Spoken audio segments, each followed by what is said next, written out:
നമസ്കാരം.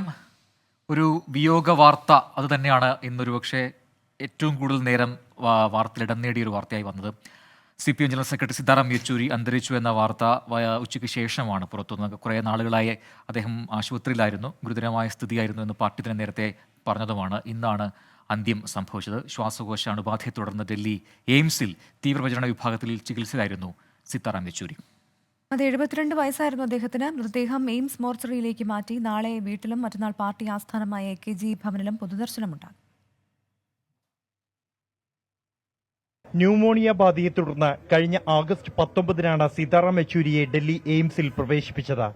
ആശുപത്രിയിൽ വെച്ചും ബുദ്ധദേവ് ഭട്ടാചാര്യയുടെ അനുസ്മരണ പരിപാടിയിൽ ഓൺലൈനായി പങ്കെടുത്തു.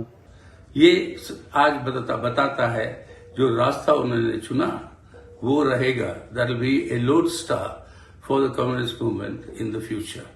So once again, Lal Salam, Comrade Buddhadev Bhattacharya. ശ്വാസകോശ അണുബാധയെ തുടർന്ന് ആരോഗ്യനില മോശമായതോടെ തീവ്രപരിചരണ വിഭാഗത്തിലേക്ക് മാറ്റുകയായിരുന്നു. തീവ്രപരിചരണ വിഭാഗത്തിൽ ഡോക്ടർമാരുടെ മൾട്ടി ഡിസിപ്ലിനറി ടീമിന്റെ മേൽനോട്ടത്തിലായിരുന്നു പരിചരണം. വെന്റിലേറ്ററിന്റെ സഹായത്തോടെ കഴിഞ്ഞിരുന്ന യെച്ചൂരി ഇന്ന് വൈകിട്ട് 3:05 അന്തരിച്ചു. മൃതദേഹം എയിംസ് മോർച്ചറിയിൽ സൂക്ഷിച്ചിരിക്കുകയാണ്. നാളെ വൈകിട്ട് 6 മണിക്ക് വസന്ത് കുഞ്ചിലെ വസതിയിൽ പൊതുദർശനത്തിന് വയ്ക്കും. ശനിയാഴ്ചയാണ് പാർട്ടി ആസ്ഥാനത്തെ പൊതുദർശനം. നാളെ വൈകുന്നേരം 6 മണിയോടുകൂടി all India institute of medical സയൻസസിൽ നിന്നും സഖാവ് സീതാറാം യെച്ചൂരിയുടെ ശരീരം വസന്തകുഞ്ചിലുള്ള അവരുടെ താമസ സ്ഥലത്തേക്ക് കൊണ്ടുപോകുന്നതും 14-ാം തീയതി രാവിലെ 11 മണി മുതൽ ഇവിടെ AKG ഭവനിൽ സഖാവ് സീതാറാം യെച്ചൂരിയുടെ മൃതശരീരം പൊതുദർശനത്തിന് വെക്കുന്നതാണ്. ശനിയാഴ്ച വൈകിട്ട് 5 മണിക്ക് മൃതദേഹം AKG ഭവനിൽ നിന്നും വിലാപയാത്രയായി ഡൽഹി എയിംസിൽ എത്തിച്ച ശേഷം മെഡിക്കൽ വിദ്യാർത്ഥികൾക്ക് പഠനത്തിനായി വിട്ടു നൽകും. ബൽറാം നെടുങ്ങാടി, 24, ഡൽഹി. എന്തായാലും ഇന്ത്യയിലെ കമ്മ്യൂണിസ്റ്റ് പ്രസ്ഥാനങ്ങൾക്ക് ഒരു വലിയ കരുത്തായിരുന്നു സീതാറാം യെച്ചൂരി. ഒരുപക്ഷെ ഇന്ത്യക്ക് പുറത്ത് ആഗോളതലത്തിലൊക്കെ കമ്മ്യൂണിസ്റ്റ് പ്രസ്ഥാനങ്ങളൊക്കെ വരുമ്പോൾ ഇന്ത്യയുടെ മുഖമായി അവിടെ പങ്കെടുത്തുകൊണ്ടിരുന്നത് സീതാറാം യെച്ചൂരി ആയിരുന്നു. ഒരുപക്ഷെ ഇടത് പക്ഷത്തുള്ള അല്ലെങ്കിൽ ഇടതുമായി ചേർന്ന് നിൽക്കുന്ന എല്ലാവരും പറയുന്നു ആ രീതിയിൽ രാജ്യത്തിന് തന്നെ ഇടത് മുഖമായി മാറിയ ഒരു നേതാവാണ് സീതാറാം യെച്ചൂരി എന്ന് എല്ലാവരും ഇന്ന് ഓർക്കുന്നുണ്ടായിരുന്നു. അത് എതിർച്ചേരിയുള്ള ആളുകളാണെങ്കിലും പോലും സീതാറാം യെച്ചൂരി എന്ന നേതാവിനെ ആ രീതിയിൽ തന്നെ ഓർത്തെടുക്കുന്നുണ്ടായിരുന്നു ഇന്ന്. എന്തായാലും പാർട്ടിയെ ഈ ധൈഷണിക തലത്തിലേക്ക് ഉയർത്തിയ ഒരു നേതാവ് എന്ന നിലയിൽ കൂടി സീതാറാം യെച്ചൂരി എന്നും ഓർക്കപ്പെടുന്നുണ്ട്. അദ്ദേഹത്തിന്റെ രാഷ്ട്രീയ ജീവിതം പറയുകയാണെങ്കിൽ JNU പഠനകാലത്താണ് SFIയിലൂടെ CPIMൽ യെച്ചൂരി ആകൃഷ്ടനായത്. CPMന്റെ 5ാമത് ജനറൽ സെക്രട്ടറിയായാണ് സീതാറാം യെച്ചൂരി എത്തിയത്. VSന്റെ ആളെന്നാണ് സീതാറാം യെച്ചൂരി CPIMൽ അറിയപ്പെട്ടിരുന്നത്. അതുപോലെ തിരിച്ചും പല വിഷമഘട്ടങ്ങളിലും VSനൊപ്പം ഉറച്ചുനിന്നത് യെച്ചൂരിയായിരുന്നു. 2016-ൽ പിണറായി വിജയനാണ് കേരളത്തിന്റെ മുഖ്യമന്ത്രി എന്ന് പ്രഖ്യാപിച്ചതിന് പിന്നാലെ VSനെ അടുത്തിരുത്തിക്കൊണ്ട് യെച്ചൂരി VS കേരളത്തിന്റെ ഫിദൽ കാസ്ട്രോ ആണെന്ന് പ്രസംഗിച്ചു. ആ പ്രസംഗത്തിന് മുൻ അതെ, സീതാറാം യെച്ചൂരി VSമായി അല്ലെങ്കിൽ VS അച്യുതാനന്ദനും തമ്മിൽ 28 വയസ്സിന്റെ പ്രായവ്യത്യാസമുണ്ടെങ്കിലും അവർ തമ്മിൽ ആഴത്തിലുള്ള സ്നേഹബന്ധമുണ്ടായിരുന്നു എന്നുള്ളത് നമുക്കറിയാം. 41 വർഷങ്ങൾക്ക് മുൻപാണ് ഇരുവരും തമ്മിൽ പരിചയപ്പെടുന്നത്. VSന്റെ ആളെന്നാണ് സീതാറാം യെച്ചൂരി CPIMൽ അറിയപ്പെട്ടിരുന്നത്. അതുപോലെ തിരിച്ചും പല വിഷമഘട്ടങ്ങളിലും VSനൊപ്പം ഉറച്ചുനിന്നത് യെച്ചൂരിയായിരുന്നു. 2016-ൽ പിണറായി വിജയനാണ് കേരളത്തിന്റെ മുഖ്യമന്ത്രി എന്ന് പ്രഖ്യാപിച്ചതിന് പിന്നാലെ VSനെ അടുത്തിരുത്തിക്കൊണ്ട് യെച്ചൂരി VS കേരളത്തിന്റെ ഫിദൽ കാസ്ട്രോ ആണെന്ന് പ്രസംഗിച്ചു.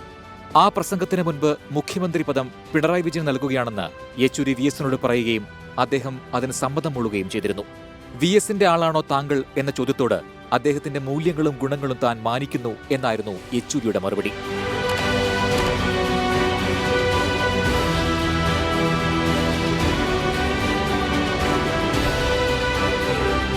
സീതാറാം യെച്ചൂരിയും VS അച്യുതാനന്ദനും തമ്മിലുള്ള സൗഹൃദം ആരംഭിക്കുന്നത് 41 വർഷങ്ങൾക്ക് മുൻപാണ്. 1981-ൽ കൊല്ലത്ത് നടന്ന SFI സംസ്ഥാന സമ്മേളനത്തിലാണ് ഇരുവരും തമ്മിലുള്ള സൗഹൃദം തുടങ്ങുന്നത്. 1984 മുതൽ ഇരുവരും കേന്ദ്ര കമ്മിറ്റിയിലും ഒരുമിച്ചു. 1987-ൽ ഏഷ്യ പസഫിക് കമ്മ്യൂണിസ്റ്റ് പാർട്ടികളുടെ കോൺഫറൻസിന് മംഗോളിയയിലേക്ക് ഹർകിഷൻ സിംഗ് സുർജിത്തിനൊപ്പം VSും യെച്ചൂരിയും യാത്ര പോയപ്പോഴാണ് ഈ ബന്ധം ആഴത്തിൽ വേരുറച്ചത്. VSനോട് തമിഴിലാണ് യെച്ചൂരി സംസാരിച്ചിരുന്നത്. VS ഇംഗ്ലീഷിലും മലയാളത്തിലുമായി മറുപടി പറഞ്ഞു. ഡൽഹിയിൽ VS യെച്ചൂരി പക്ഷത്തും കേരളത്തിൽ യെച്ചൂരി VS പക്ഷത്തുമായിരുന്നുവെന്ന് പറഞ്ഞാൽ അതിൽ തർക്കമുണ്ടാകില്ല. Research desk 24. അപ്പോൾ എന്തായാലും ഈ രീതിയിൽ സംസ്ഥാന ഘടകങ്ങളിലൊക്കെ ഈ പാർട്ടിക്കകത്ത് തർക്കങ്ങൾ ഉണ്ടാകുമ്പോൾ, രണ്ട് വിഭാഗങ്ങളായൊക്കെയുള്ള അഭിപ്രായ വ്യത്യാസങ്ങൾ ഉണ്ടാകുമ്പോൾ കൃത്യമായ ഇടപെടൽ നടത്തിയിരുന്നൊരു ജനറൽ സെക്രട്ടറിയാണ് CPIന് നഷ്ടമാകുന്നത്. ഏറ്റവും എടുത്തു വരേണ്ട കാര്യമാണ് ഈ പിണറായി VS പക്ഷം തമ്മിലുണ്ടായിരുന്ന അഭിപ്രായ ഭിന്നതകളൊക്കെ. അതിൽ VSനെ എന്താണ് പറയുക, മുഖ്യമന്ത്രിയാക്കുന്നതിൽ ഏറ്റവും നിർണായക പങ്കുവഹിച്ച ആളുകൂടിയാണ് സീതാറാം യെച്ചൂരി. അന്ന് ഒരുപാട് എതിർപ്പുകളൊക്കെ ഉണ്ടായിരുന്നെങ്കിലും സീതാറാം യെച്ചൂരി ഒറ്റ കെട്ടായി VSനൊപ്പം നിൽക്കുകയായിരുന്നു.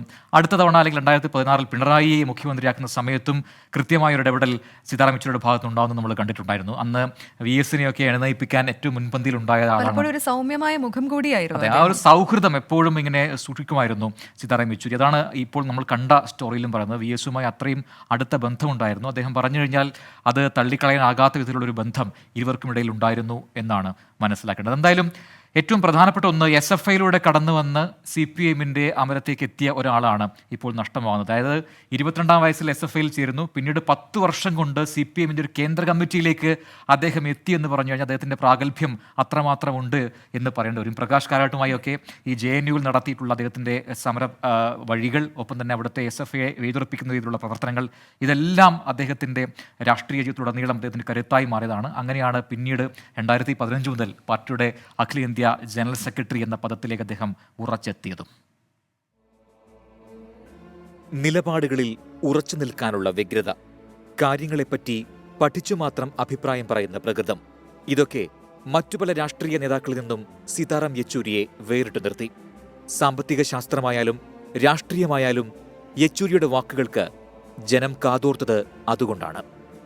ആന്ധ്രയിലെ കാക്കിനഡ സ്വദേശികളായ സർവേശ്വര സോമയാജലു യെച്ചൂരിയുടെയും കൽപ്പകം യെച്ചൂരിയുടെയും മകനായി 1952 ഓഗസ്റ്റ് 12 ജനനം. ഹൈദരാബാദിൽ സ്കൂൾ വിദ്യാഭ്യാസം. 1969 തെലങ്കാന പ്രക്ഷോഭത്തെ തുടർന്ന് ഡൽഹി പ്രസിഡന്റ്സ് എസ്റ്റേറ്റ് സ്കൂളിലാണ് ഹയർ സെക്കൻഡറിക്ക് ചേർന്നത്. CBSE പരീക്ഷയിൽ ഇന്ത്യയിൽ 1ാം റാങ്കോടെ പാസ്സായ സീതാറാം യെച്ചൂരി തന്റെ പിൽക്കാല വിദ്യാഭ്യാസ ജീവിതത്തിലും അക്കാഡമിക് മികവ് പ്രകടിപ്പിച്ചു. ഡൽഹി സെയിന്റ് സ്റ്റീഫൻസ് കോളേജിൽ നിന്ന് സാമ്പത്തിക ശാസ്ത്രത്തിൽ ഫസ്റ്റ് ക്ലാസ് ബിരുദവും JNUവിൽ നിന്ന് ഫസ്റ്റ് ക്ലാസോടെ ബിരുദാനന്തര ബിരുദവും നേടി. സാമ്പത്തിക ശാസ്ത്രത്തിൽ PhDക്ക് ചേർന്നെങ്കിലും അടിയന്തരാവസ്ഥ കാലത്തെ പ്രക്ഷോഭങ്ങളിലെ പങ്കാളിത്തവും അറസ്റ്റ് മൂലം ഗവേഷണം പൂർത്തീകരിക്കാൻ കഴിഞ്ഞില്ല. JNU പഠനകാലത്ത് 1974 SFIയിൽ ചേർന്നു. അടിയന്തരാവസ്ഥയ്ക്ക് ശേഷം 1977 മുതൽ 1978 വരെ തുടർച്ചയായി 3 വർഷം JNU സ്റ്റുഡൻസ് യൂണിയൻ അധ്യക്ഷനായി യെച്ചൂരി തെരഞ്ഞെടുക്കപ്പെട്ടു. പ്രകാശ് കാരാട്ടിനൊപ്പം ചേർന്ന് JNUവിനെ ഇടതു കോട്ടയാക്കി മാറ്റിയതിൽ യെച്ചൂരിക്ക് നിർണായക പങ്കാണുള്ളത്. 1978 SFIയുടെ അഖിലേന്ത്യാ ജോയിന്റ് സെക്രട്ടറി, 1986 SFI അഖിലേന്ത്യാ പ്രസിഡന്റ് തുടങ്ങിയ സ്ഥാനങ്ങൾ വഹിച്ച യെച്ചൂരി 1984 CPIന്റെ കേന്ദ്ര കമ്മിറ്റിയിലെത്തി. കേന്ദ്ര സെക്രട്ടേറിയറ്റിലേക്കും പോളിറ്റ് ബ്യൂറോയിലേക്കും തെരഞ്ഞെടുക്കപ്പെട്ടു. 2015 ജനറൽ സെക്രട്ടറിയായി തെരഞ്ഞെടുക്കപ്പെട്ട യെച്ചൂരി 2018 2022 വീണ്ടും തെരഞ്ഞെടുക്കപ്പെട്ടു.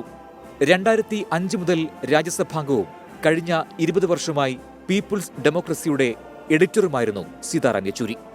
പാർട്ടിയുടെ അന്താരാഷ്ട്രകാര്യ വകുപ്പിന്റെ മേധാവിയായി പ്രവർത്തിച്ചു വരുന്ന യെച്ചൂരി സോഷ്യലിസ്റ്റ് രാജ്യങ്ങളുടെ പാർട്ടി കോൺഫറൻസുകളിൽ ക്ഷണിതാവുമായിരുന്നു.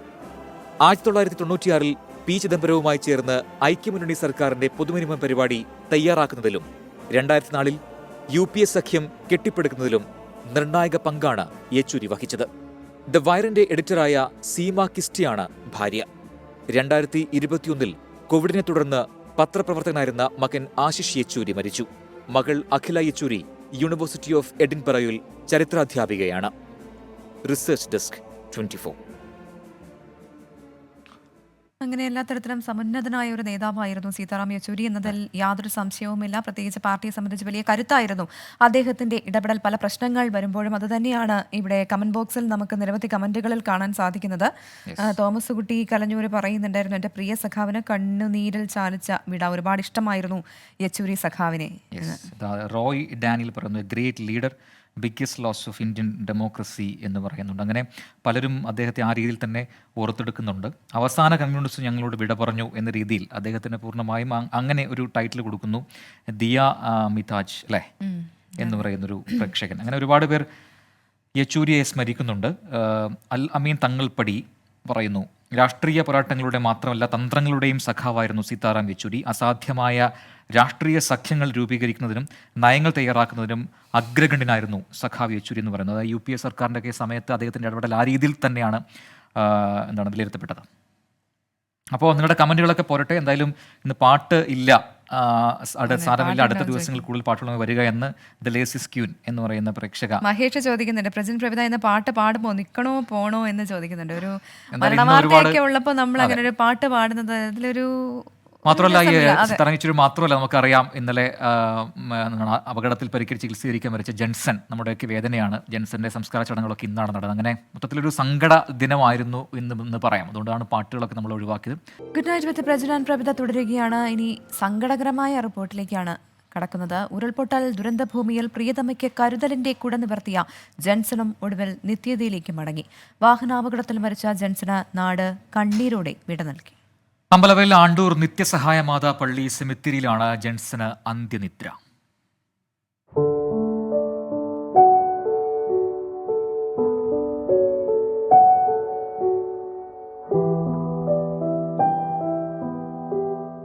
മുണ്ടക്കൈ ചൂരൽമല ഉരുൾപൊട്ടൽ ദുരന്തഭൂമിയിൽ ഉറ്റവരെ നഷ്ടപ്പെട്ട പ്രതിശ്രുത വധു ശ്രുതിയെ സ്നേഹം കൊണ്ട് ചേർത്ത് പിടിച്ച ജെൻസൺ ആശ്വാസ കാഴ്ചയായിരുന്നു.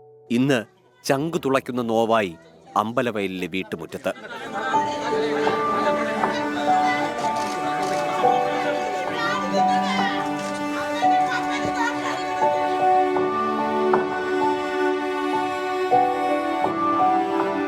പൊതുദർശനം നടന്ന ആണ്ടൂർ ഓഡിറ്റോറിയത്തിലും വീട്ടിലും നിരവധി ആളുകളാണ് നിസ്വാർത്ഥ സ്നേഹത്തിന്റെ പ്രതീകമായ ജെൻസനെ അവസാനമായി ഒന്ന് കാണാനെത്തിയത്.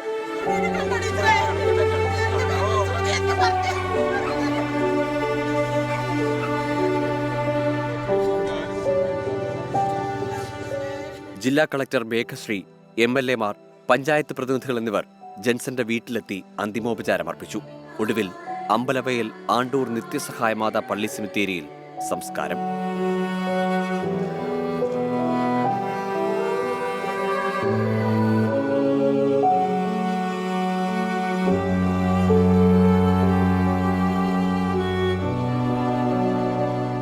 ഓമ്നി വാനും സ്വകാര്യ ബസും കൂട്ടിയിടിച്ചുണ്ടായ അപകടത്തിൽ ഗുരുതരമായി പരിക്കേറ്റ ജെൻസൺ ചികിത്സയിലിരിക്കെ ഇന്നലെ രാത്രിയാണ് മരിച്ചത്.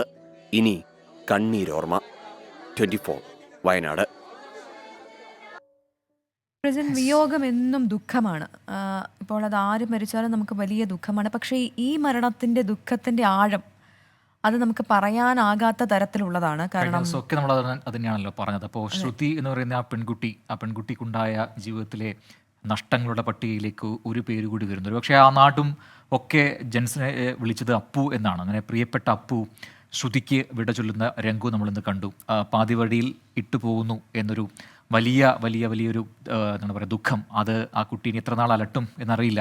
കാരണം നമ്മൾ നേരത്തെ ഇവരുടെയൊക്കെ കഥകൾ കണ്ടപ്പോൾ ഒരുപക്ഷെ നമ്മൾ ചേർത്ത് പിടിച്ച രണ്ടുപേരാണ് ശ്രുതിയും ജെൻസനും. 24യുടെ പ്രേക്ഷകരും അവരുടെ കഥ അറിഞ്ഞതുമാണ്. അതുകൊണ്ട് ഇവരുടെ കാര്യം പറയാതെ നമുക്ക് മുന്നോട്ട് പോകാൻ കഴിയില്ല. അപ്പോൾ കൽപ്പറ്റയിലെ സ്വകാര്യ ആശുപത്രിയിൽ ജെൻസനെ അവസാനമായി ശ്രുതി കണ്ടു. ശ്രുതി ആ അപകടത്തിൽ പരിക്കേറ്റ് ഇപ്പോഴും ആശുപത്രിയിൽ ചികിത്സയിലാണ്. അങ്ങനെ ഈ മൃതദേഹം ആശുപത്രിയിൽ എത്തിക്കുകയും ശ്രുതിക്ക് കാണാൻ വേണ്ടി ആ ബെഡിന് അടുത്തേക്ക് കൊണ്ടുപോകുന്നതൊക്കെ നമ്മൾ കണ്ടു. അതൊക്കെ വികാരനിർഭരമായ രംഗങ്ങളാണ് ഉണ്ടാക്കിയത്. അത്രമേൽ ഹൃദയഭേദമായ കാഴ്ചകളായിരുന്നു ഇന്നും ഒക്കെ. എന്നും ഒപ്പമുണ്ടാകുമെന്ന ജെൻസന്റെ വാക്കായിരുന്നു ശ്രുതിക്ക് കരുത്ത്. ജെൻസൺ ഇനി ഈ ലോകത്തില്ലെന്ന് അവൾ അറിഞ്ഞത് ഇന്നാണ്. മൃതദേഹം കൽപ്പറ്റയിലെ ലിയോ ആശുപത്രിയിലേക്ക് എത്തിച്ചു. വാഹനാപകടത്തിൽ ഇരുകാലുകളും തകർന്നു കിടക്കുന്ന ശ്രുതി അവളുടെ അപ്പുവിനെ കണ്ടു. എന്തൊക്കെയോ പിറുപിറുത്തു, വിതുമ്പി, പൊട്ടിക്കരഞ്ഞു. ആശുപത്രിയിലെ അതിതീവ്ര പരിചരണ വിഭാഗം മുറിയിൽ കണ്ണീർ മഴ.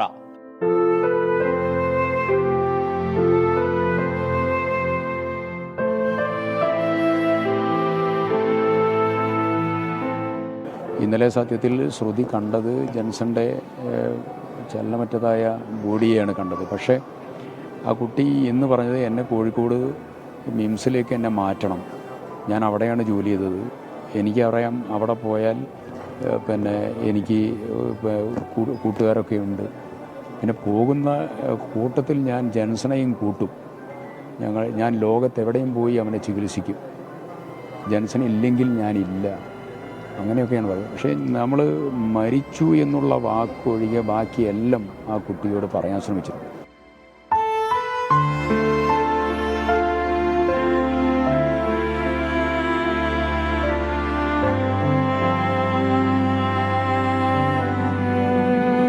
അച്ഛനും അമ്മയും സഹോദരിയും ഉരുൾപൊട്ടലിൽ മണ്ണടിഞ്ഞു. കാവലും കരുതലും പിന്നീട് ജെൻസൺ മാത്രമായിരുന്നു. ഒരു അപകടം എല്ലാം തകർത്തിരിക്കുന്നു. ഈ നാട് ഒപ്പമുണ്ടെന്ന ശ്രുതിയോട് പറയുന്നുണ്ട്. ലോക്സഭാ പ്രതിപക്ഷ നേതാവ് രാഹുൽ ഗാന്ധിയും മുഖ്യമന്ത്രി പിണറായി വിജയനും പ്രതിപക്ഷ നേതാവ് VD സതീശനും മമ്മൂട്ടി ഉൾപ്പെടെയുള്ള പലരും ശ്രുതിക്ക് പിന്തുണ നൽകുന്നു. ഈ പെൺകുട്ടിക്ക് സഹനത്തിനുള്ള കരുത്തുണ്ടാകട്ടെ. അവൾ ഈ ദുരിതകാലത്തെ മറികടന്ന് മുന്നോട്ട് വരട്ടെ.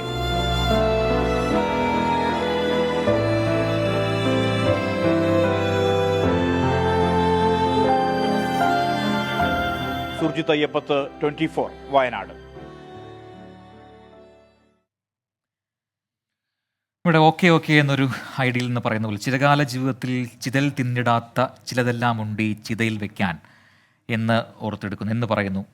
ഇത്തരം വിയോഗങ്ങൾ വരുമ്പോഴാണല്ലോ നമ്മൾ അങ്ങനെയൊക്കെ പറഞ്ഞു പോവുക. മിനി ബാബു പറയുന്ന എല്ലാം കൊണ്ടും വിഷമം നിറഞ്ഞ ദിവസം. ജെൻസൺ വിടവാങ്ങൽ ചടങ്ങ് തീരുന്നതിന് മുൻപ് നമ്മുടെ പ്രിയപ്പെട്ട സഖാവ് വിടവാങ്ങി. ആകെ മൊത്തം ഒരു ദുഃഖമയമാണ് എന്ന് പറയുന്നു. തീർച്ചയായിട്ടും അതെ. ഇന്നലെ രാത്രിയിൽ ജെൻസന്റെ ആ വിയോഗ വാർത്ത വന്നത് മുതൽ നമ്മളുടെ ആ ഒരു വിഷമം, അത് ശ്രുതിയെക്കുറിച്ച് ഓർത്താണ് കൂടുതലായും നമ്മളെല്ലാവരും ആ ഒരു വിഷമം പങ്കുവെക്കുന്നത്. അപ്പോൾ ഷാനു പറയുന്നുണ്ട്, തീരാ നോവായി ജെൻസൺ, നമുക്കിപ്പോൾ ദുഃഖങ്ങൾ മാത്രം എന്ന് പറയുന്നു. എന്തായാലും ഈ കാലവും കടന്നു പോകും എന്ന് പറയുന്ന പോലെ ഇതൊക്കെ മുന്നോട്ട് പോയേ പറ്റുള്ളൂ. ജീവിതം മുന്നോട്ടാണ്. അപ്പം ആ രീതിയിൽ തന്നെ അതിനെ കാണേണ്ടിയിരിക്കുന്നു. ഇത്തരം സംഭവങ്ങൾ ഉണ്ടാകും, അത് വലിയ ദുഃഖം നമുക്ക് തരികയും ചെയ്യും. പക്ഷേ അപ്പോഴും ഒരു കാര്യം അവശേഷിക്കുന്നു, മുന്നോട്ട് പോയേ പറ്റുള്ളൂ. ഇനി മുന്നോട്ട് പോകേണ്ടതുണ്ട്. അതുപോലെ ശ്രുതിക്കും നമുക്ക് എല്ലാവർക്കും ചേർന്നത്, ഇപ്പോൾ നമ്മൾ പ്രതിപക്ഷ നേതാവ് പറഞ്ഞ പോലെ നമ്മളെല്ലാവരും ഉണ്ട്. ഇനിയിപ്പോൾ ആ കുട്ടിക്ക് മറ്റാരുമില്ലല്ലോ. അപ്പോൾ നമ്മളൊക്കെ തന്നെയാണ് അവരുടെ കുടുംബമായി മാറേണ്ടത്. അത് ഇനി ഞാനും നിങ്ങളും എല്ലാം ഉൾപ്പെടുന്ന സമൂഹത്തിൻ്റെ കൂടി ഉത്തരവാദിത്തമാണ്. Welcome back. Good night with Prajin and Preetha തുടരുകയാണ്. അടുത്ത ഘട്ടത്തിലേക്ക് കിടക്കുന്നു. ഇന്ന് മറ്റൊരുപാട് പ്രധാനപ്പെട്ട വാർത്തകൾ വന്ന ദിവസം കൂടിയാണ്. അത്തരം ഒരു റിപ്പോർട്ടിലേക്കാണ് നമ്മൾ ഇനി കടക്കുന്നത്. PV അൻവറിന്റെ പരാതികളിൽ ADGP MR അജിത് കുമാറിന്റെ മൊഴിയെടുത്തു. പോലീസ് ആസ്ഥാനത്തേക്ക് വിളിച്ചു വരുത്തി പോലീസ് മേധാവിയാണ് 4 മണിക്കൂറോളം മൊഴി രേഖപ്പെടുത്തിയത്. ADGPക്കെതിരായ സാമ്പത്തിക ആരോപണങ്ങൾ വിജിലൻസ് അന്വേഷിക്കണമെന്ന് DGP മുഖ്യമന്ത്രിക്ക് റിപ്പോർട്ട് നൽകി. പരാതി പ്രകാരം DGPക്ക് ചില തെളിവുകൾ കൈമാറി എന്ന് PV അൻവർ പ്രതികരിച്ചു. സംസ്ഥാന പോലീസ് തലപ്പത്തെ ഒന്നാമൻ രണ്ടാമനായ ഉദ്യോഗസ്ഥനെ ചോദ്യം ചെയ്യുന്ന അപൂർവ സംഭവമാണ് ഇന്ന് പോലീസ് ആസ്ഥാനത്ത് നടന്നത്. അതും ഭരണകക്ഷി MLAയുടെ പരാതിയിൽ. മലപ്പുറത്തെ സ്വർണം പിടിക്കൽ, റിദാൻ കൊലപാതകം, വ്യവസായിയായ മാമി തിരോധാന കേസ്, ഫോൺ ചോർത്തൽ, തൃശൂർ പൂരം കലക്കൽ, കവടിയാറിലെ കെട്ടിട നിർമ്മാണം തുടങ്ങി PV അൻവർ നൽകിയ പരാതിയിലെ പ്രധാന ആരോപണങ്ങളെല്ലാം 4 മണിക്കൂറോളം നീണ്ട മൊഴിയെടുപ്പിൽ DGP ചോദ്യങ്ങളായി ഉയർത്തി. ചിലതിന് രേഖകൾ ഉയർത്തിയും അല്ലാത്തതിന് വിശദീകരണത്തോടെയും ADGP മറുപടി നൽകി. അജിത് കുമാറിന്റെ കീഴുദ്യോഗസ്ഥരായ IG സ്പർജൻ കുമാറും പങ്കെടുത്ത മൊഴിയെടുപ്പ് ക്യാമറയിൽ പകർത്തി. അൻവറിന്റെ ആരോപണങ്ങൾ യുക്തിക്ക് പോലും നിരക്കാത്തതാണെന്ന് ആവർത്തിച്ച് നിഷേധിച്ച അജിത് കുമാർ സത്യം തെളിയാൻ ആരേക്കാൾ കാത്തിരിക്കുന്നത് താനാണെന്നും DGPയോട് വിശദീകരിച്ചു. ADGPയുടെ മറുപടിയും ഇതുവരെ ശേഖരിച്ച തെളിവുകളും വിലയിരുത്തി അടുത്ത ആഴ്ചയോടെ DGP റിപ്പോർട്ട് നൽകും. അജിത് കുമാറിനെ മാറ്റണോ എന്നതിലും രാഷ്ട്രീയ ആരോപണങ്ങളെ പ്രതിരോധിച്ച മുഖ്യമന്ത്രിയുടെ തുടർ നീക്കത്തിലും ഈ റിപ്പോർട്ട് നിർണായകമാവും. തിരുവനന്തപുരത്തെത്തിയ PV അൻവർ ഇന്ന് പോലീസ് മേധാവിയെ കണ്ടു. DGP ചില കാര്യങ്ങൾ ചോദിച്ചറിഞ്ഞെന്നും അജിത് കുമാർ ADGPയായി തുടരുന്നത് അന്വേഷണത്തിന് പ്രതിസന്ധിയാണെന്നും PV അൻവർ. പുതുതായി 1-2 കാര്യങ്ങൾ കൂടി ശ്രദ്ധയിൽപ്പെട്ടിട്ടുണ്ട്. അത് ഡീറ്റെയിൽഡായിട്ട് അദ്ദേഹത്തിന് അന്വേഷിക്കാൻ വേണ്ടിയിട്ട് കൊടുത്തിട്ടുണ്ട്. അപ്പോൾ കുറച്ചും കൂടി വിശാലമായി തെളിവ് തരാൻ നിന്നിരുന്ന ചില ഓഫീസർമാരുണ്ട്. അവരൊക്കെ ഇദ്ദേഹം ഈ സ്ഥാനത്ത് നിന്ന് മാറാതെ നിൽക്കുന്നത് കൊണ്ട് ഇപ്പോൾ ഒരു ഭയപ്പാടിലാണ്. അപ്പോൾ അത് സത്യത്തിൽ തെളിവ് കൊടുക്കുന്നതിൽ എനിക്ക് പ്രതിസന്ധി സത്യസന്ധമായി സൃഷ്ടിക്കുന്നുണ്ട്. അതിനിടെ അനധികൃത സ്വത്ത് സമ്പാദനവും കെട്ടിട നിർമ്മാണവും പോലുള്ള ആരോപണങ്ങൾ വിജിലൻസ് അന്വേഷിക്കണമെന്ന് ശുപാർശ ചെയ്ത് DGP മുഖ്യമന്ത്രിക്ക് റിപ്പോർട്ട് നൽകിയിട്ടുണ്ട്. വിജിലൻസ് അന്വേഷണത്തിൽ മുഖ്യമന്ത്രി ഇതുവരെ തീരുമാനമെടുത്തിട്ടില്ല. 24 തിരുവനന്തപുരം. ഈ വിവാദ വെളിപ്പെടുത്തൽ നടത്തിയ PV അൻവർ പ്രത്യേകിച്ച് ആഭ്യന്തര വകുപ്പിനെതിരെ ഗുരുതര ആരോപണമാണ് അദ്ദേഹം ഉന്നയിച്ചത്. അതിന് പിന്നാലെ പോലീസ് സംരക്ഷണം വേണമെന്ന് അദ്ദേഹം ഇപ്പോൾ ആവശ്യപ്പെട്ടിരിക്കുകയാണ്. അദ്ദേഹം DGPക്ക് കത്ത് അയച്ചിട്ടുണ്ട്. വീടിനും സ്വത്തിനും സംരക്ഷണം വേണമെന്നാണ് അദ്ദേഹത്തിന്റെ ആവശ്യം. തന്നെ കൊലപ്പെടുത്താനും വീട്ടുകാരെ അപായപ്പെടുത്താനും സാധ്യതയുണ്ട് എന്നും ഈ കത്തിൽ പറയുന്നു. തനിക്ക് ഭീഷണിക്കത്ത് ലഭിച്ചെന്നും ജീവഭയമുണ്ടെന്നും കാണിച്ചാണ് പോലീസിന്റെ സംരക്ഷണം ഇപ്പോൾ ആവശ്യപ്പെട്ടിരിക്കുന്നത്. കത്തിന്റെ പകർപ്പും പരാതിക്കൊപ്പം നൽകിയിട്ടുണ്ട്. ഈ വെളിപ്പെടുത്തൽ നടന്നതിന് പിന്നാലെ 24 അനുവദിച്ച ഒരു അഭിമുഖത്തിൽ PV അൻവർ പറഞ്ഞു, പുതിയ ഒരു തോക്ക് ലൈസൻസ് എടുത്തിട്ടുണ്ട്, തനിക്കെതിരെ ആക്രമണം ഉണ്ടാകുമോ എന്ന് തോന്നുന്നുണ്ട്, സാധ്യതയുണ്ട്, അതുകൊണ്ടാണ് തോക്ക് ലൈസൻസ് എടുത്തതെന്നൊക്കെ പറഞ്ഞു. അതിനൊക്കെ പിന്നാലെയാണ് ഇപ്പോൾ പോലീസിന്റെ സംരക്ഷണം വേണം എന്ന രീതിയിലുള്ള ഈ കത്ത് അദ്ദേഹം നൽകിയതും. ADGP MR അജിത് കുമാറിനെതിരെയുള്ള അന്വേഷണം അനന്തമായി നീണ്ടുപോകരുത് എന്ന് മുഖ്യമന്ത്രിക്ക് CPIയുടെ അന്ത്യശാസനം. ADGPക്കെതിരെ നടപടി വേണമെന്ന CPI നിലപാടിൽ മാറ്റമില്ലെന്നും സംസ്ഥാന സെക്രട്ടറി ബിനോയ് വിശ്വം വ്യക്തമാക്കി. LDF ഒറ്റക്കെട്ടായി എടുത്ത തീരുമാനമെന്ന CPIM സംസ്ഥാന സെക്രട്ടറി MV ഗോവിന്ദന്റെ പ്രതികരണത്തിന് പിന്നാലെയാണ് CPI നിലപാട് ആവർത്തിച്ചത്. CPIയേക്കാൾ സ്വാധീനം RSSനെന്നാണ് പ്രതിപക്ഷത്തിന്റെ പരിഹാസം. മല പോലെ വന്നത് എലി പോലെ തിരിച്ചുപോയെന്നായിരുന്നു LDF യോഗത്തിനു ശേഷം ഘടകകക്ഷികൾ നേരിട്ട പരിഹാസം. മുഖ്യമന്ത്രിയുടെ തീരുമാനത്തിനു മുന്നിൽ ഘടകകക്ഷികൾ വഴങ്ങിയെന്നായിരുന്നു വിലയിരുത്തൽ. LDF തീരുമാനം ഒറ്റക്കെട്ടാണെന്ന് ഡൽഹിയിൽ CPM സംസ്ഥാന സെക്രട്ടറിയുടെ അവകാശവാദം. ഇടതുപക്ഷ ജനാധിപത്യ മുന്നണി ഒറ്റക്കെട്ടായിട്ടുള്ള നിലപാടാണ് സ്വീകരിച്ചത്. തൊട്ടുപിന്നാലെ മുഖ്യമന്ത്രിക്ക് മുന്നറിയിപ്പുമായി CPI സംസ്ഥാന സെക്രട്ടറി ബിനോയ് വിശ്വം. നിലപാടിൽ മാറ്റമില്ലെന്നും CPI. ഗവൺമെന്റിന് നീങ്ങേണ്ടത് ആ വഴിക്ക് തന്നെയാണ്. അതുകൊണ്ട് അല്പം കൂടെ സമയമാണെങ്കിൽ സമയം എടുക്കട്ടെ. പക്ഷെ നിലപാട് തന്നെയാണ്, ഒരു മാറ്റമില്ല. DGPക്കെതിരെ നടപടി ഉണ്ടാകുമോ എന്ന ചോദ്യത്തിന് രൂക്ഷമായ നോട്ടമായിരുന്നു മുഖ്യമന്ത്രിയുടെ മറുപടി.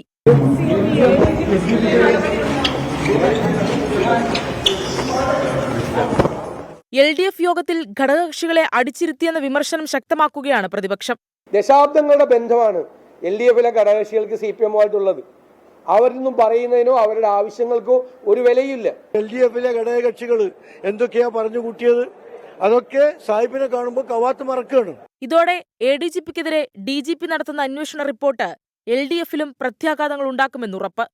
24 തിരുവനന്തപുരം. ഇപ്പോൾ മറ്റൊരു വാർത്ത കൂടി പുറത്തു വരുന്നുണ്ട്. മുൻ SP സുജിത് ദാസിനെ CBI വീണ്ടും ചോദ്യം ചെയ്തു എന്നുള്ളതാണ്.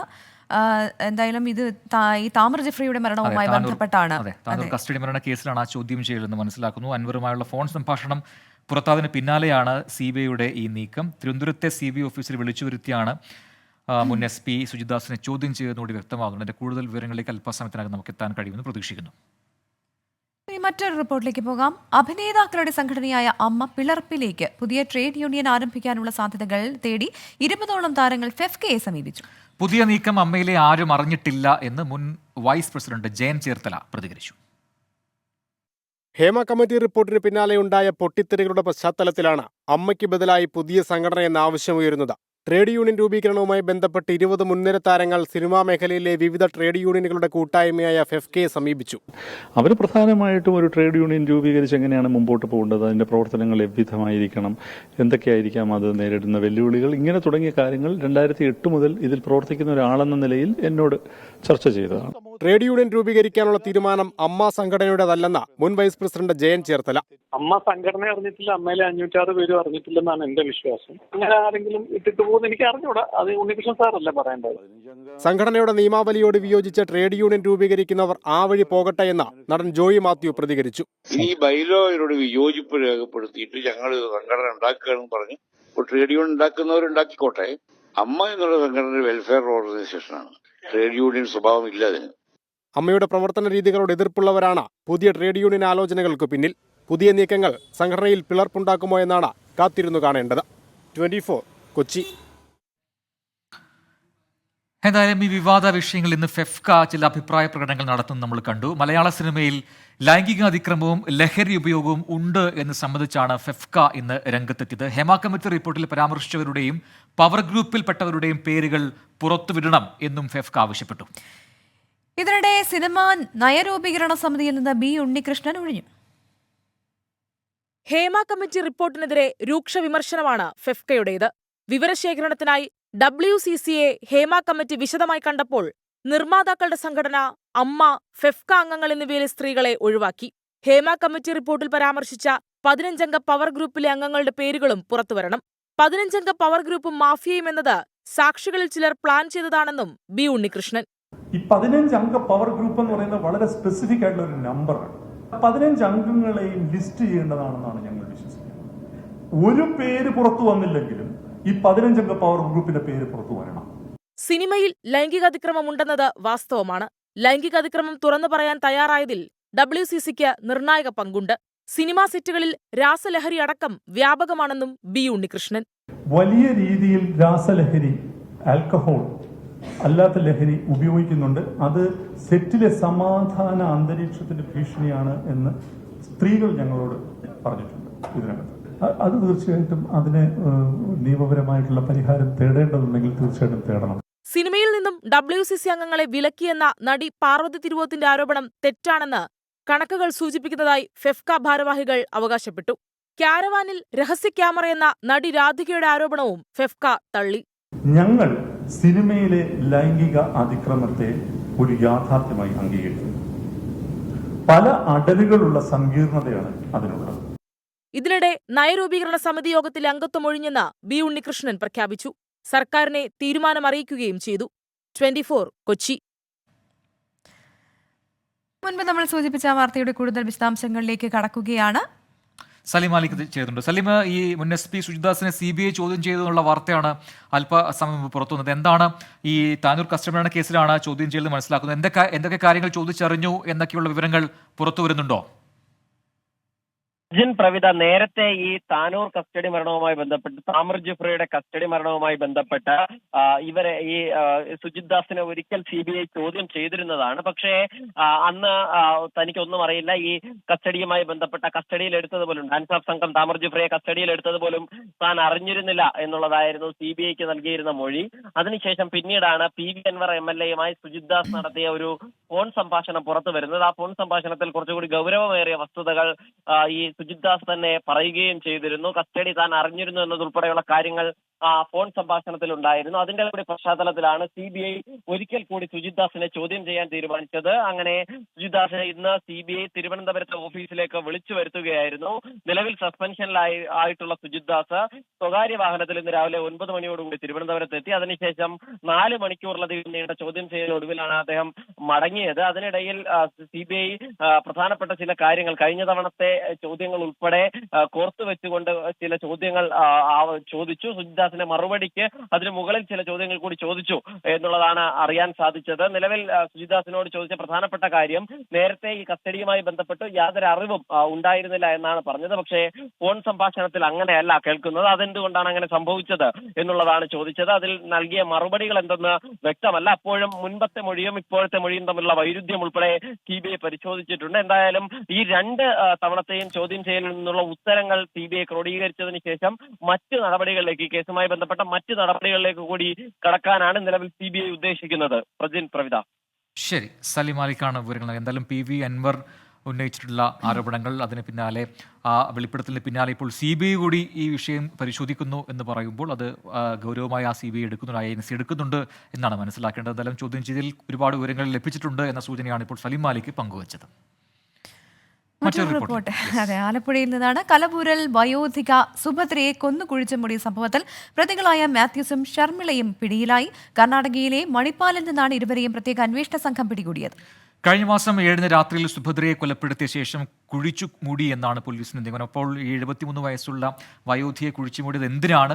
അതിന്റെ കാരണം എന്താണ്? ഇവർ തമ്മിൽ എന്താണ് അത്രമാത്രം ബന്ധമുണ്ടായത്? കാരണം സുഭദ്ര കടവന്ത്രക്കാരിയാണ്. അവിടെ ഒന്നും പോയി ആലപ്പുഴയിലെ ഈ പ്രദേശത്ത് പോയി താമസിച്ചത് എന്തിനാണ്? അത്തരം വിവരങ്ങളൊക്കെ ഇനി വൈകാതെ പുറത്തുവരും. നാളെ പുലർച്ചയോടുകൂടി പ്രതികളെ ആലപ്പുഴയിൽ എത്തിക്കും എന്നാണ് പോലീസ് ഇപ്പോൾ അറിയിച്ചിരിക്കുന്നത്. ജില്ലാ പോലീസ് മേധാവിക്ക് കീഴിലെ പ്രത്യേക അന്വേഷണ സംഘം ഇന്നലെയാണ് ഉടുപ്പിയിലേക്ക് തിരിച്ചത്. ആദ്യം കേസ് അന്വേഷിച്ച കടവന്ത്ര പോലീസിനാണ് ഇവർ സ്വർണ്ണാഭരണങ്ങൾ ഉടുപ്പിയിൽ പണയം വെച്ചതായി വിവരം ലഭിച്ചത്. ഈ വിവരത്തിന്റെ അടിസ്ഥാനത്തിലായിരുന്നു പ്രതികൾക്കായി ഉടുപ്പിയിലേക്കുള്ള യാത്ര. ഉടുപ്പിയിൽ നിന്ന് 7 കിലോമീറ്റർ അകലെ മണിപ്പാലിൽ നിന്ന് മറ്റൊരു സ്ഥലത്തേക്ക് രക്ഷപ്പെടാനുള്ള യാത്രാമധ്യേയാണ് ഇരുവരെയും പിടികൂടിയത്. പ്രതികളുമായി അന്വേഷണ സംഘം നാളെ പുലർച്ചെയോടെ ആലപ്പുഴയിലെത്തുമെന്നാണ് വിവരം. കൊലപാതക ശേഷം കഴിഞ്ഞ മാസം 8-ാം തീയതിയാണ് ഇരുവരും ഒളിവിൽ പോകുന്നത്. പിന്നീട് മടങ്ങി വന്ന സംഘം 24-ന് വീണ്ടും മുങ്ങിയതായി പോലീസിന് വിവരം ലഭിച്ചു. ഈ മാസം 10-ന് സുഭദ്രയുടെ മൃതദേഹം ഇരുവരും താമസിച്ച വാടക വീട്ടിൽ നിന്ന് കണ്ടെടുക്കുകയും കൊലപാതകമാണെന്ന് പോലീസ് ഉറപ്പിക്കുകയും ചെയ്തു. കൃത്യമായ ആസൂത്രണത്തോടെയാണ് കൊലപാതകം നടത്തിയതെന്നാണ് അന്വേഷണ സംഘത്തിന്റെ നിഗമനം. എന്നാൽ സുഭദ്രയുടെ സ്വർണം കവരുക മാത്രമായിരുന്നോ പ്രതികളുടെ ലക്ഷ്യമെന്നാണ് അന്വേഷണ സംഘം സംശയിക്കുന്നത്. വാടക വീട്ടുവളപ്പിലെ കുഴിയെടുത്ത മേസ്തിരി അജയനെയും അന്വേഷണ സംഘം വീണ്ടും ചോദ്യം ചെയ്യും. മൃതദേഹത്തിന് 1 മാസത്തെ പഴക്കമുള്ളതിനാൽ പോസ്റ്റ്മോർട്ടം സങ്കീർണമായിരുന്നു. ശരീരത്തിൽ ക്രൂരമർദ്ദനമേറ്റതായി പോസ്റ്റ്മോർട്ടത്തിൽ പ്രാഥമിക വിവരമുണ്ടെങ്കിലും മരണകാരണം വ്യക്തമല്ല. പ്രതികളെ കൂടുതൽ ചോദ്യം ചെയ്യുന്നതോടെ കൊലപാതകത്തിന്റെ ചുരുളഴിയും. 24 ആലപ്പുഴ. അങ്ങനെ വീണ്ടും മനസ്സിനെ നടുക്കുന്ന അല്ലെങ്കിൽ മനുഷ്യരെയെല്ലാം നടുക്കുന്ന തരത്തിലുള്ള ഒരു കൊലപാതക വിവരമാണ് പുറത്തു വന്നത്. ഈ വയോധികയെ വലിയ രീതിയിലുള്ള ശാരീരിക പീഡനം ഏൽക്കേണ്ടി വന്നു എന്ന പ്രാഥമിക പോസ്റ്റ്മോർട്ടം റിപ്പോർട്ട് തന്നെ ഞെട്ടിക്കുന്നതാണ്. ഇവർ ഏറെ സൗഹൃദത്തിലുണ്ടായിരുന്ന ആളുകളായിരുന്നു. അപ്പോൾ എന്താണ് ഇതിനിടയിൽ സംഭവിച്ചത്? പണത്തിന് വേണ്ടിയാണോ സ്വർണത്തിന് വേണ്ടിയാണോ ഇത്തരത്തിൽ ചെയ്തത്? എന്താണ് ഇവരുടെ ലക്ഷ്യം എന്തായിരുന്നു എന്നുള്ളതൊക്കെ ഇനിയും കണ്ടെത്തേണ്ടിയിരിക്കുന്നു. വിൻസി വി ഒരു പ്രേക്ഷക നമ്മുടെ കമന്റ് ബോക്സിൽ ഇങ്ങനെ കുറിക്കുന്നു: മനസാക്ഷിയെ വഞ്ചിക്കാതെയുള്ള സത്യസന്ധത നമ്മുടെ കൂടെ ഉണ്ടെന്നുണ്ടെങ്കിൽ വിജയം ഉറപ്പ് എന്ന് പറയുന്നു വിൻസി വി. അങ്ങനെ ഒരുപാട് പ്രേക്ഷകർ ജീവിത യാഥാർത്ഥ്യങ്ങളെക്കുറിച്ച് ഒരുപാട് നന്നായിട്ട് എഴുതുന്നുണ്ട് ഒരുപാട് പേർ. മിനി ബാബു പറഞ്ഞു, എന്തെന്നാലും 2024 വളരെ മോശം വർഷമായി പോയി, എന്തെല്ലാം ദുരന്തങ്ങൾ ആണ് നേരിട്ടുകൊണ്ടിരിക്കുന്നതെന്ന് പറയുന്നു. സൈമൺ തോമസ് പറയുന്നു, Prajan Prabitha please read your viewers message എന്ന് പറയുന്നുണ്ട്.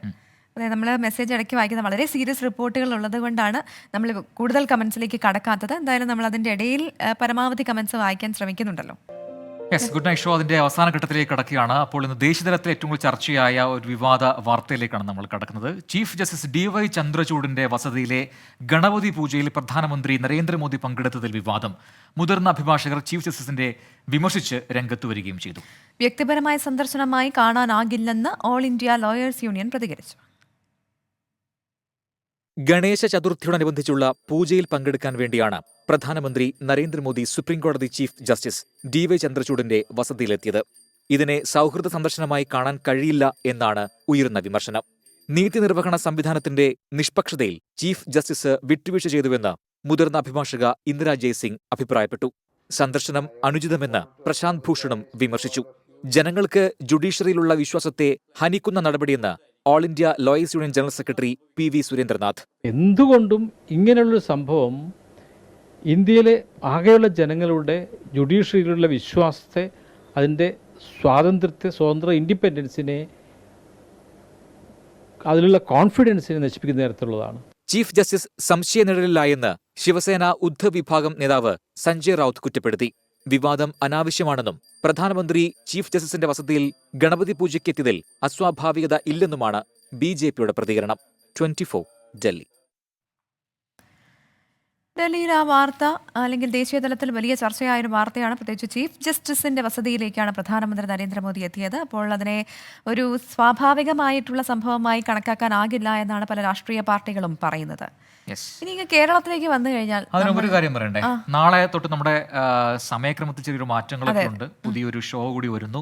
വൈകിട്ടാണ് മാറ്റങ്ങളെല്ലാം, പ്രൈം ടൈമിലാണ്. അത് 6 മണിക്ക് ശേഷമുള്ള നമ്മുടെ സമയത്ത് ചില മാറ്റങ്ങളൊക്കെ ഉണ്ട്. ഏറ്റവും പ്രധാനപ്പെട്ടത് രാത്രി 8:30 ഒരു പുതിയ ഷോ തുടങ്ങുന്നു. പ്രൈം ടൈം വിത്ത് SK എന്നാണ്. RC നായരാണ് ഷോ അവതരിപ്പിക്കുന്നത്. അപ്പോൾ നാളെ 8:30 പുതിയ ഷോ പ്രേക്ഷകരിലേക്ക് എത്തുന്നത്. അതിന് ഒരുപാട് മാറ്റങ്ങളുള്ള, എന്തായാലും SK പങ്കെടുക്കുന്ന ഒരു ഷോ അല്ലെങ്കിൽ അവതരിപ്പിക്കുന്ന ഒരു ഷോ എന്ന് പറയുമ്പോൾ പ്രേക്ഷകർക്ക് അറിയാം അതിലൊരുപാട് വിഭവങ്ങളുണ്ടാവും, ചില മാറ്റങ്ങളൊക്കെ ഉണ്ടാവും. അപ്പോൾ ഒരു വാർത്താപൂരം തന്നെയാണ്. അപ്പോൾ അത് കാണാൻ പ്രേക്ഷകരോട് അഭ്യർത്ഥിക്കുന്നു. നാളെ തൊട്ടാണ് 8:30 മുതൽ 9:30 1 മണിക്കൂർ നേരമാണ് പ്രൈം ടൈം വിത്ത് SK എന്ന ഈ പുതിയ ഷോ ഉണ്ടാവുക. അപ്പോൾ ഇനി നമ്മൾ നേരെ പോകുന്നത് മുംബൈയിലേക്കാണ്. അവിടെയുണ്ടൊരു വിശേഷം.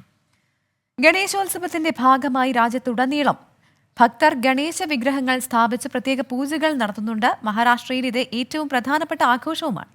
എന്നാൽ ഇത്തരത്തിൽ പൂജിക്കപ്പെടുന്ന ഗണേശ വിഗ്രഹങ്ങളിൽ റിച്ചസ്റ്റ് എന്ന് പറഞ്ഞാൽ ഏറ്റവും സമ്പത്തുള്ള വിഗ്രഹം ഏതാണ്? മുംബൈയിലാണ് ആ വിഗ്രഹം ഉണ്ടായിരുന്നത്. ആ കാഴ്ചയിലേക്കാണ് ശ്രീനാഥചന്ദ്രൻ നമ്മളെ കൂട്ടിക്കൊണ്ടുപോകുന്നത്.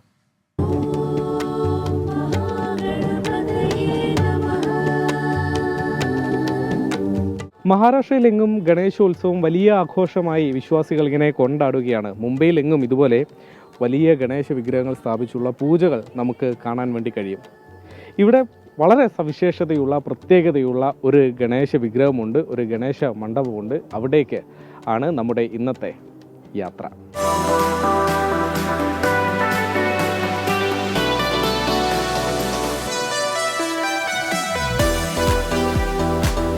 വടാലയിലുള്ള GSP സേവാ മണ്ഡലിന്റെ ഗണപതി പന്തലിലേക്കാണ് നമ്മുടെ യാത്ര. അവിടെയാണ് ലോകത്തിലെ ഏറ്റവും ധനികനായ, അതായത് ദ റിച്ചസ്റ്റ് ഗണപതി ഉള്ളത്.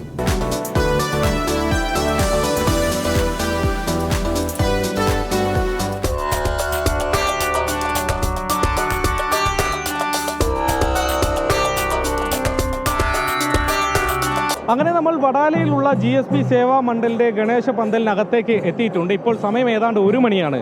എനിക്ക് പുറകിലത്തെ ഈ കാണുന്നതാണ് GSP സേവാ മണ്ഡലിന്റെ വലിയ ഗണേശ വിഗ്രഹം.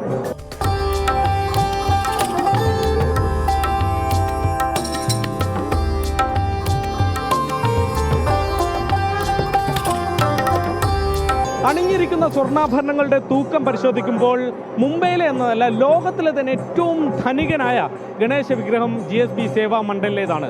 66 കിലോ സ്വർണം, 325 കിലോ വെള്ളി ആഭരണങ്ങൾ എന്നിവയാണ് ഈ ഗണേശ വിഗ്രഹത്തിൽ ആകെ കാണാൻ കഴിയുന്നത്. അതുകൊണ്ട് തന്നെ ഈ സേവാ മണ്ഡലിന്റെ ഈ പന്തൽ ഇൻഷുറൻസ് ചെയ്തിരിക്കുന്ന തുക കേട്ടാൽ ഞെട്ടും. 400 കോടിയിലധികം രൂപയ്ക്കാണ് ഇത് ഇൻഷുറൻസ് ചെയ്തിരിക്കുന്നത്. കേരളത്തിലടക്കം നിരവധി അംഗങ്ങളുള്ള GSB, അതായത് ഗൗഡ സരസ്വത് ബ്രാഹ്മൺ സമുദായത്തിലെ അംഗങ്ങളാണ് ഇവിടെ ഈ പന്തൽ ഗണേശ വിഗ്രഹം സ്ഥാപിച്ച് പൂജകൾ നടത്തുന്നത്. ഇതിപ്പോൾ 70 വർഷമായി അല്ലേ? 70 വർഷം കഴിഞ്ഞു. ഇപ്പോൾ 70 വർഷമായി. തുടക്കകാലത്ത് നിന്ന് എത്രത്തോളം വ്യത്യാസം വന്നിട്ടുണ്ട്? ജീറോ ഒരാളെ വാങ്ങിയിട്ട് ഓരോരുത്തർ വീട്ടിൽ നിന്ന് ഒരേ ഉറുപ്പ് വാങ്ങിയിട്ട് ചെയ്യുന്ന പണിയായിരുന്നത്. ഇല്ല, ഞാൻ കൊച്ചിയിൽ നിന്ന് വന്നതാണ്.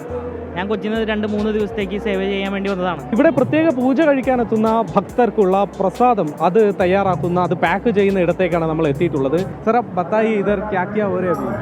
हमारा जो गणपति है 70 इयर्स का साल है. इस डिपार्टमेंट में ये प्रसाद बनता है. प्रसाद में हम लोग अप्पा, खोवा, 2 एप्पल, 1 मुसम्बी, 1 संतरा, ऐसे 4 फल डालते हैं. വർഷാവർഷം ഇങ്ങോട്ടെത്തുന്ന ഭക്തരുടെ എണ്ണവും കൂടുന്നു, അതോടൊപ്പം തന്നെ അവർ സമർപ്പിക്കുന്ന സ്വർണത്തിൻ്റെ അളവും കൂടുന്നു. അങ്ങനെയാണ് ഇപ്പോൾ ഏതാണ്ട് 66 കിലോയിലധികം ആഭരണങ്ങൾ ഈ ഗണേശ വിഗ്രഹത്തിന് മുകളിൽ കാണാൻ കഴിയുന്നത്. മുംബൈയിൽ നിന്നും വരുൺ വടശ്ശേരിക്കരയ്ക്കൊപ്പം ശ്രീനാഥ് ചന്ദ്രൻ, 24. ഈ ഗണേശോത്സവത്തിൻ്റെ ഏറ്റവും വലിയ പ്രത്യേകത വളരെ കളർഫുൾ ആയിട്ടുള്ളൊരു ഫെസ്റ്റിവലാണ്. മാത്രമല്ല അവിടെയൊക്കെയായി ഒരുപാട് ഇത്തരത്തിലുള്ള അലങ്കാരങ്ങൾ കാണാൻ സാധിക്കും എന്നുള്ളതാണ്. പ്രത്യേകിച്ച് ഈ ആ സൈഡിലേക്കൊക്കെ പോയി കഴിഞ്ഞാൽ ഭയങ്കര ഭക്തിയുമാണ്. അതോടൊപ്പം തന്നെ എത്രത്തോളം ഭംഗിയിൽ ഈ വിഗ്രഹങ്ങളെയൊക്കെ ഒരുക്കാൻ സാധിക്കുമോ അത്രത്തോളം ഭംഗിയിലായിരിക്കും ഓരോരുത്തരും അത് ചെയ്യുക. പ്രിയപ്പെട്ട പ്രേക്ഷകർ, അപ്പോൾ ഇന്നത്തെ ഗുഡ് നൈറ്റ് ഷോയുടെ സമയം ഇവിടെ പൂർത്തിയാവുകയാണ്. ഒരുപാട് വാർത്തകളും വിശേഷങ്ങളുമായി നാളെ കാണാം. പ്രേക്ഷകരുടെ കമന്റുകളൊക്കെ നമ്മൾ കണ്ടു. അതൊക്കെ നമ്മൾ അവസാനം വന്ന കമന്റുകളൊക്കെ വായിച്ചിട്ടുണ്ട്. അവർക്ക് മറുപടി നമുക്ക് നാളെ പറയാം. ഇന്ന് തൽക്കാലം വിട പറയുകയാണ്. ഗുഡ് നൈറ്റ്, ബൈ, ശുഭരാത്രി.